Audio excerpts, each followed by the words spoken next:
So today, we finally get to learn a little bit more about what community games is going to be like for Battlefield 5. It's been a long time since we really had any details on this custom server feature. The last properly detailed post came before the summer, and that opened the door to the idea that we'd be seeing an evolution of RSP from Battlefield 1. Today, we've got quite a lot more information to dig through.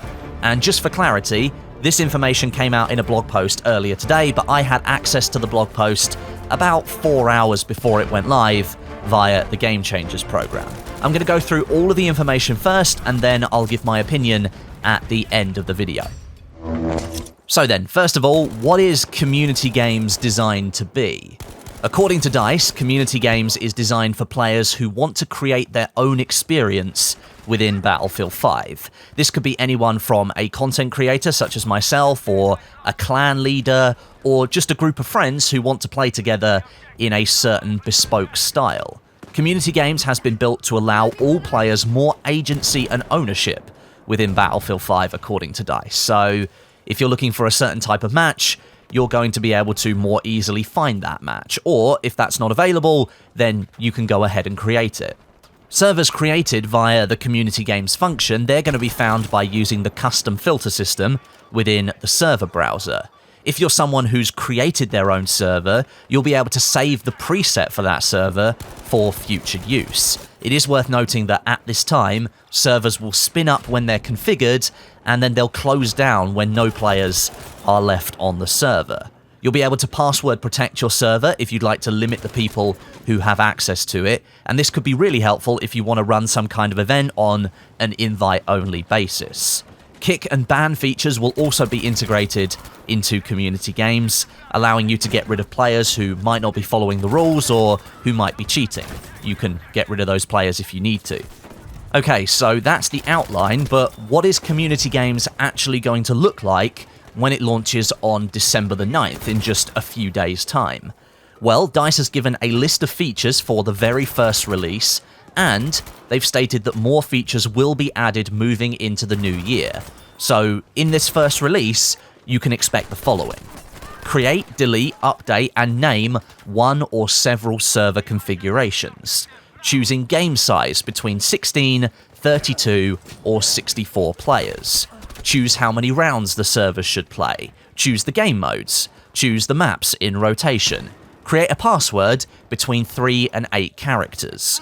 Choose the pre-round size from a minimum of 4 upwards. Kick players from the server. Ban and manage banned players from within the server itself. If you're creating a password-protected server, all forms of progression within the game will be disabled. This means you won't be able to rank up your weapons, vehicles, your career, your chapter rank, or complete your Tides of War activities in password-protected servers. Also, any community game servers created will not track Tides of War activities, and they won't award chapter rank XP either. And then, in the new year, more features will be added to community games. DICE explains in their blog post that earlier this year, they did set the expectation that there would be a lot more options within the first release of community games, but that over the summer, they rescoped the feature. And although they don't say this in the blog post, that is very likely because of all the bugs and all of the problems that they had in Chapter 4. That probably set back development of community games by quite some way. And that now means that those features that aren't in this initial release, they may be set to come in the new year. And I say may be set to come because the blog post doesn't really state with any clarity if these will be features of community games or not, and just sort of lists them as features that might come in the new year. But I'll read them out anyway. Set a custom name and description for the server. Control what classes and weapons will be allowed. Control if vehicles are allowed. Control if the kill cam is displayed. Turn friendly fire and health regen on and off. Change soldier tags to visible or off. Third-person camera view enable or disable. Squad leader only spawning on or off. Enable or disable aim assist auto rotation and aim assist cooldown. Control bullet damage scaling. Control game mode ticket scaling. Control soldier and vehicle respawn timers. turn the minimap on and off, enable or disable the compass, manage a moderator list, manage a VIP list, apply an authorized preset config to servers, so vanilla, infantry only, DICE approved, etc., administer and manage server settings within the main menu or via the Community Games web portal, server description in the loading screen, manually switch players between teams, and report Community Game servers via the advanced search screen.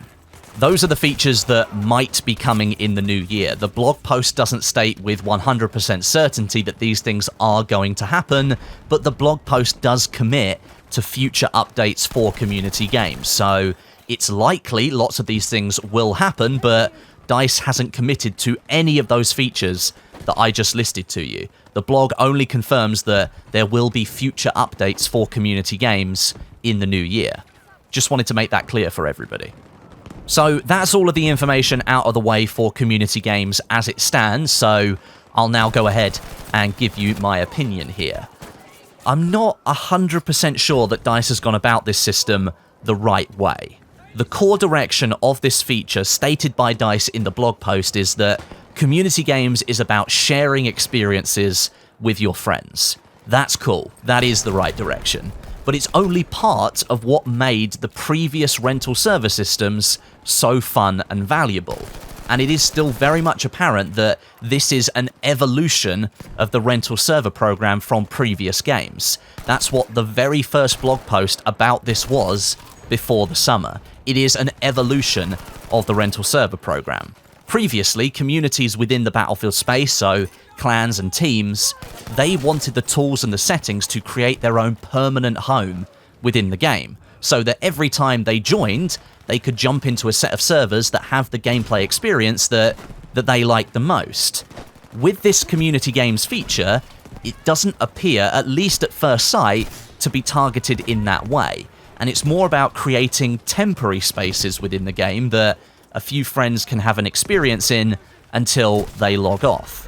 The first release of this feature, I will admit, has disappointed me with its lack of features, but I am willing to accept DICE's point that they had to rescope the feature and they pushed a lot of the granularity into an update set for the new year. We do all know and we did all experience how bad Chapter 4 was for Battlefield 5, and it's likely that anything that wasn't 100% necessary got pushed back into a future release. And it is very good that DICE is setting the expectation that there will be more work done for the Community Games feature in the future. Now, I'm saying that I'm slightly disappointed about the first release, but the first release is still going to be good for players over the holiday season because they can set up their own rotations of maps and modes that they like, so they don't have to rely on DICE's own playlists or highlighted game modes each week. But I think the real meat and bones of the system isn't currently available, and that next year is going to make Community Games feel much more robust and much more worthwhile. Come the new year, when a bunch more options and controls are implemented, that's when this feature will be at its best. However, one thing that does concern me from the blog post that has been released today is DICE's decision to not allow progression of Tides of War activities and Chapter Rank XP within the Community Games server system. That, to me, sounds like they're almost trying to stop players using community servers all the time and engage with the official playlists. That's what DICE has been doing with Tides of War since the start of the game. But my response to that would be, why build the Community Game system at all if you're going to try and stop people from using it when they want to use it? Seems like a bit of an odd decision, really. I'm sure there are other reasons behind a decision like this. There might be other things that DICE didn't put in the blog post that would explain that kind of statement, but on the surface, it just looks like a strange decision to me. Maybe we need more information on that. So then, there you go. That's what Community Games is going to look like to begin with, and then moving into the new year, we are going to get some more features as well. What it may become at the moment, we can't really be certain, but DICE has said that we will learn more information in the new year as well. So I guess for now, on December the 9th, we should just enjoy the system when it goes live. And then on December the 12th, the new Wake Island map will go live as well. So you'll then be able to update your presets and you can get Wake Island into community games rotations if that's what you want to do. So it's kind of a cool release because we finally got the feature, but personally, I'm a little bit disappointed that it's so basic at this time. I thought it was going to be a little bit more fleshed out, but I guess I can wait until the new year. Thanks very much for watching today, guys. Let me know what you think of the community games feature down below in the comments section, whether you like it or whether you don't. Your comments are just as valid. And make sure you like the video if you did enjoy it. And until next time, my name is Westie, and I'll catch you guys in the next video.